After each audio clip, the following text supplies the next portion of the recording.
Hello दोस्तों, स्वागत है आपका एक बार फिर से आपके अपने चैनल सिंपल ग्रामर में। तो दोस्तों, इस इंपॉर्टेंट ग्रामेटिकल जर्नी में लास्ट क्लास में हमने जो टॉपिक कवर किया वो था इंट्रोडक्शन टू एडजेक्टिव, और हमने ये सीखा कि कैसे किसी भी सेंटेंस में किसी भी वर्ड को हम एडजेक्टिव कब कहेंगे और क्यों कहेंगे। तो हमने एडजेक्टिव की एक जनरल डेफिनेशन समझी और उससे ये सीखा कि कैसे किसी भी वर्ड को हम एडजेक्टिव कह सकते हैं, और उम्मीद है कि आप सब एक्सरसाइज कर रहे होंगे। तो अभी तक दोस्तों हमने दो पार्ट्स ऑफ स्पीच कवर की, एक नाउन और एक एडजेक्टिव। याद रहे दोस्तों कि ये सिर्फ जनरल इंट्रोडक्शन चल रहा है पार्ट्स ऑफ स्पीच का। अभी हमें सिर्फ एक डेफिनेशन सीखनी है। क्यों? क्योंकि हमें रिकॉग्निशन सीखना है, पहचानना सीखना है कि कैसे किसी भी सेंटेंस में किस वर्ड को हम एडजेक्टिव कहेंगे या नाउन कहेंगे, या और भी जितनी पार्ट्स ऑफ स्पीच अभी हम पढ़ने वाले हैं वो कहेंगे। इन सभी पार्ट्स ऑफ स्पीच को डिटेल में, यानी इनके कितने काइंड्स होते हैं, कितने टाइप्स होते हैं, इनके कितने पार्ट्स होते हैं, ये सारी चीजें हम आगे आने वाले वीडियोस में कवर करेंगे। अभी के लिए सिर्फ इंट्रोडक्शन और जनरल डेफिनेशन। तो चलिए इस ग्रामेटिकल जर्नी को आगे बढ़ाते हैं और पहुंचते हैं अगले पार्ट्स ऑफ स्पीच पे, जिसका नाम है प्रोनाउन। और हाँ दोस्तों, अगर आपको इस चैनल का कंटेंट अच्छा लग रहा है और जो भी समझाया जा रहा है वो समझ में आ रहा है, तो प्लीज इस चैनल को सब्सक्राइब करके बेल आइकन जरूर दबाएं। तो चलिए शुरू करते हैं अगली पार्ट्स ऑफ स्पीच, जिसका नाम है प्रोनाउन। तो दोस्तों, सबसे पहले प्रोनाउन की जनरल डेफिनेशन। जनरल डेफिनेशन समझना क्यों जरूरी है? इसलिए कि एक ऐसी डेफिनेशन मिल जाए, एक ऐसी बेसिक, एक ऐसी कॉमन, एक ऐसी जनरल डेफिनेशन मिल जाए जिसको पढ़ने के बाद हमें और किसी डेफिनेशन को पढ़ने की कभी भी जरूरत ना पड़े, जब तक ग्रामर हमारी लाइफ में रहे। तो जरा इस डेफिनेशन को देखते हैं दोस्तों। A pronoun is a what?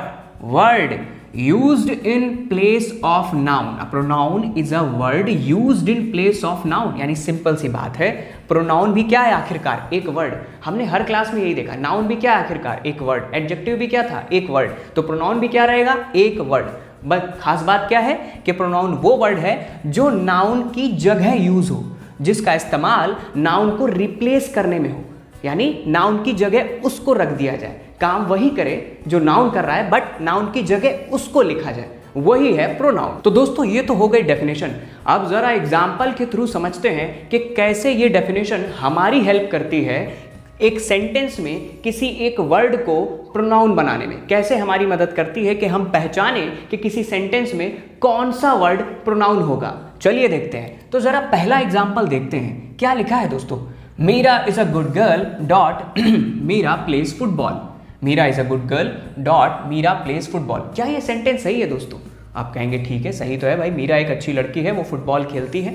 Meera अच्छी लड़की है और मीरा फुटबॉल खेलती है। पर जो लिखने का स्टाइल है, क्या वो सही है? क्या वो आप एज अ रीडर जब इसे रीड कर रहे हैं, आप इसे एक्यूरेट मान रहे हैं? एक्यूरेट तो है, पर क्या ये एक सही तरीका है लिखने का?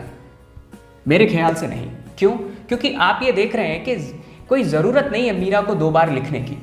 मीरा एक बार आ गया, यहाँ पे आपने लिख लिया Meera is a good girl, तो हर बार नाम लिखेंगे तब तो बड़ी अजीब सी राइटिंग हो जाएगी। हमारी जो राइटिंग स्टाइल है वो बड़ी मोनोटोनस हो जाएगी, डल हो जाएगी। बार बार एक ही नाम को रिपीट करना, एक ही वर्ड को रिपीट करना। तो क्या किया जाए?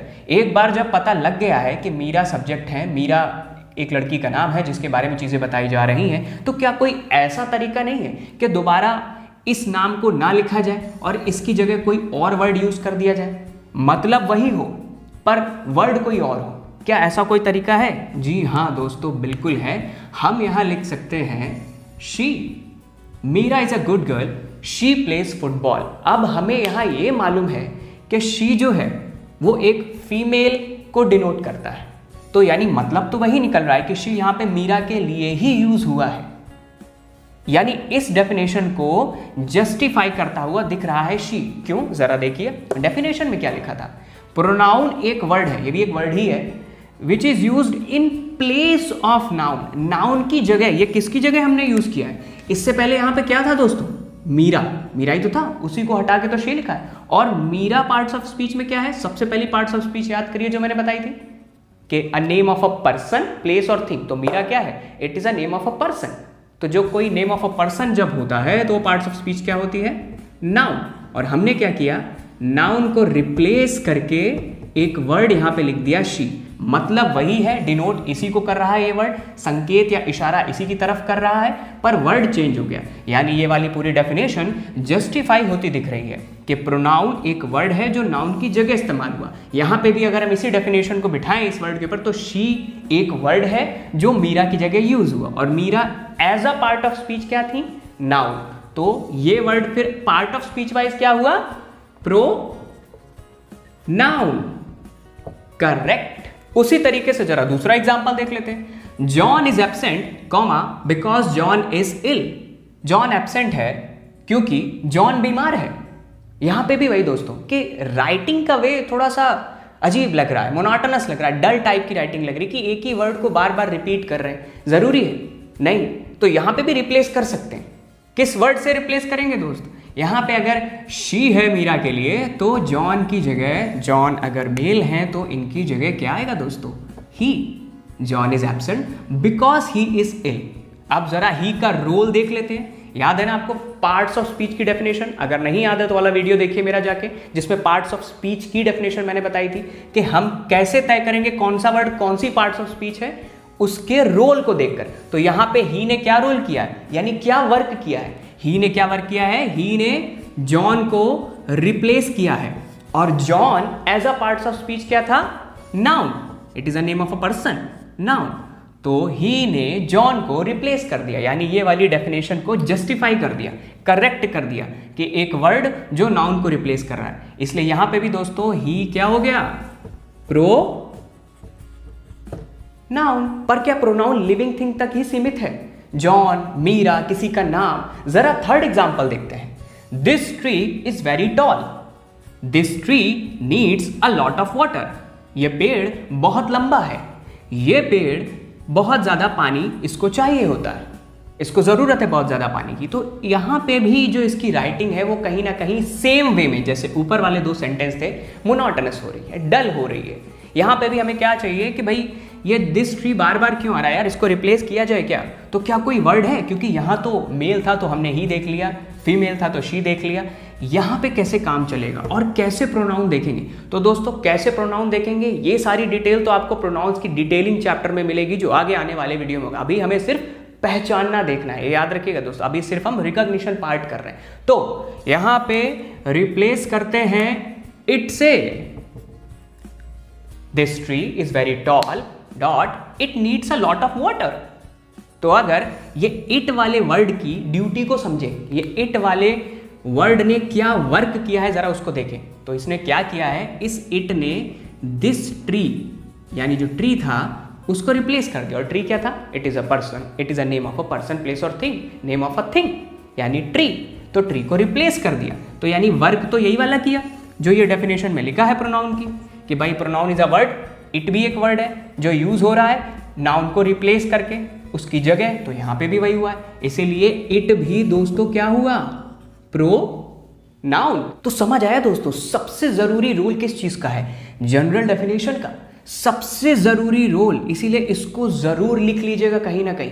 ये अभी से लेकर जब तक आप ग्रामर पढ़ेंगे आपको काम देगी। किस चीज में? रिकॉग्निशन में, सेंटेंस में पहचानने के लिए कि कौन सा वर्ड प्रोनाउन है। जैसे हर पार्ट्स ऑफ स्पीच की मैंने डेफिनेशन दी, नाउन की, एडजेक्टिव की, उसी तरीके से प्रोनाउन की भी, कि प्रोनाउन कौन सा वर्ड है जो नाउन की जगह यूज होता है। ये 3 एग्जाम्पल से आपने समझा। और जितने भी डाउट आपके प्रोनाउन को लेकर आगे होने वाले, अभी मत परेशान होइए, अभी सिर्फ डेफिनेशन पे ध्यान दीजिए। ये मत सोचिए कि ही, शी, इट और कौन कौन से प्रोनाउन होते हैं, इन सब पार्ट्स को हमें डिटेलिंग में कवर करना है। अभी सिर्फ जनरल इंट्रोडक्शन चल रहा है दोस्तों। तो जनरल इंट्रोडक्शन में हमने क्या सीखा कि प्रोनाउन की एक general definition, common definition, basic सी डेफिनेशन, एक ऐसी डेफिनेशन जिसके बाद हमें और कोई डेफिनेशन पढ़ने की जरूरत ही ना पड़े, सिंपल सा रूल। तो हमने उसे पढ़ा कि प्रोनाउन एक वर्ड है जो नाउन की जगह यूज होता है। इन तीनों एग्जाम्पल से हमने उसे जस्टिफाई होते हुए देखा, मतलब देखा कि भाई ये डेफिनेशन सही है भी कि नहीं, और इन तीनों पे उसे बिठा के देखा और समझा कैसे कोई भी वर्ड एक प्रोनाउन कहलाएगा। तो दोस्तों उम्मीद है कि आज का टॉपिक आपको समझ में आया होगा। प्रोनाउन की डेफिनेशन, एग्जांपल से आपको सारी चीजें क्लियर हो गई होंगी। बाकी हर पार्ट्स ऑफ स्पीच, हर टॉपिक की डिटेलिंग आगे आने वाले वीडियो में। पहले हमें सारे पार्ट्स ऑफ स्पीच का इंट्रोडक्शन और जनरल डेफिनेशन समझना है, ताकि हमें पहचानना तो आए कि हर एक सेंटेंस में कौन सा वर्ड कौन सी पार्ट्स ऑफ स्पीच होगा, क्योंकि सबसे जरूरी, सबसे पहला काम वही है, पार्ट्स ऑफ स्पीच क्या है और उन्हें पहचानना। तो दोस्तों आज का वीडियो यहीं तक, पर काम अभी खत्म नहीं हुआ है। आपको भी मालूम है आपको क्या क्या करना है, सोर्सेज उठाने हैं, बुक्स, मैगजीन्स, न्यूज़पेपर, जो भी आपको पसंद हो। आज क्या करना है, सेंटेंसेस उठाने हैं, जैसा आप हमेशा करते आए हैं। अलग अलग वर्ड्स को उठाना है, इस डेफिनेशन पे बिठा के देखना है और ये चेक करना है कि उन वर्ड्स में प्रोनाउन कौन से हैं। उन्हें सर्कल करिए, पी लिखिए, प्रोनाउन पूरा लिखिए, वो आपकी मर्जी, पर उसकी पिक क्लिक करके आपको कमेंट में ज़रूर पोस्ट करनी है, ताकि मैं देखूंगा कि आप लोग एक्सरसाइज कर रहे हैं कि नहीं कर रहे हैं। ये 20% है, 80% आपकी प्रैक्टिस है दोस्तों। अगर आपको पार्ट्स ऑफ स्पीच, और अभी बिल्कुल बेसिक चल रहा है, बिल्कुल शुरुआत चल रहा है, अभी अगर आपने मास्टर कर ली सारी चीज़ें, तो जब हम डिटेल में पढ़ेंगे प्रोनाउन को, एडजेक्टिव को, इनके टाइप्स, इनके पार्ट्स, तो और आसान हो जाएगा दोस्तों समझना। तो एक्सरसाइज और प्रैक्टिस ज़रूर करिए दोस्तों। बाकी आज का वीडियो यहीं तक। अगली क्लास में इस जर्नी को थोड़ा और आगे बढ़ाएंगे और देखेंगे अगली पार्ट्स ऑफ स्पीच कौन सी होगी। वीडियो अगर अच्छा लगा हो लाइक करिए, शेयर करिए, सभी को सब्सक्राइब करिए। मिलेंगे अगली क्लास में, तब तक के लिए बाय बाय।